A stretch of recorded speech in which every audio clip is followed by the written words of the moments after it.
સુરેન્દ્રનગર જિલ્લામાં નવરાત્રિએ 850 સ્થળોએ ગરબાનું આયોજન થશે। જિલ્લા પોલીસ અને વહીવટી તંત્રે સુરક્ષા માટે વ્યાપક સ્કીમ તૈયાર કરી છે। ગરબા સ્થળોએ માતાજીની આરાધનાના ગીતો જ વગાડવાની સૂચના આપવામાં આવી છે।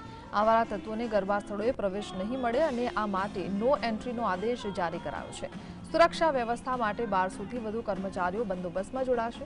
આ ઉપરાંત સીસીટીવી કેમેરા, આરોગ્ય સુવિધાઓ અને ફાયર સેફટીના સાધનોની વ્યવસ્થા ફરજિયાત કરવામાં આવી છે।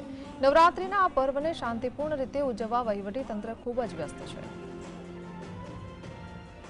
સુરેન્દ્રનગર જિલ્લામાં આ વર્ષે આશરે 6 જેટલા કોમર્શિયલ ગરબા, આ ઉપરાંત 31 જેટલા જે મોટા ગરબા છે અને લગભગ 800થી 820 જેટલી નાની ગરબીઓ છે। આમ કુલ મળીને કુલ 850ની આજુબાજુ અલગ અલગ સ્થળોએ ગરબાનું આયોજન કરવામાં આવનાર છે।